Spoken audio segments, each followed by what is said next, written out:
અને આપણે જે બેઠા છીએ એ 140મી પેઢી દ્વારકાધીશની થાય છે. જે વડીલોને મળીને જોતા હોય છે બધું, એમાં ભાગવત ભેગું કરીએ, હરિપુરાણ ભેગું કરીએ. બીજો કયો એવો સમાજ છે જેના ભાગવતમાં ઉલ્લેખ હોય? આનાથી બીજું ગૌરવ કયું હોય? ભગવાન વ્યાસને પણ તમને લખવા પડે. અને પૂજ્ય ચેતન બાપુ અહીં બેઠા છે એટલે પૂજ્ય બાપુનો આધાર લઈને કહું કે રામ અવતાર પહેલા, કૃષ્ણ અવતાર પહેલા ભગવાન શિવને આ સમાજ કેટલો વાલો હશે એ વાત કરું છું. એ સમયની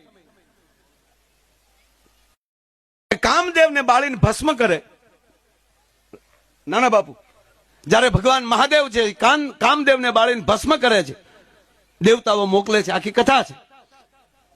અને જયારે એની પત્ની રતિ એ ભગવાન શિવ પાસે રડતી રડતી આવે છે, મારા પતિને તો, કામદેવને તો દેવતાઓએ મોકલ્યા હતા એ દેવોના કાર્ય માટે, અને આપે ક્રોધિત થઈને મારા પતિને બાળી દીધો. હવે મને મારો પતિ ક્યારે મળશે?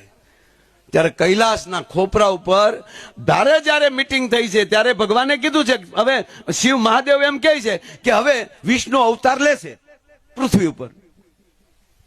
ક્યારે, કેમ ને ક્યાં ઈ નહીં, પણ એક જ કૃષ્ણ અવતારમાં ભગવાન શિવ બોલ્યા છે કૈલાસ ઉપર કે હે રતિ ચિંતા ન કરતી, જબ જદુવંશ કૃષ્ણ અવતારા.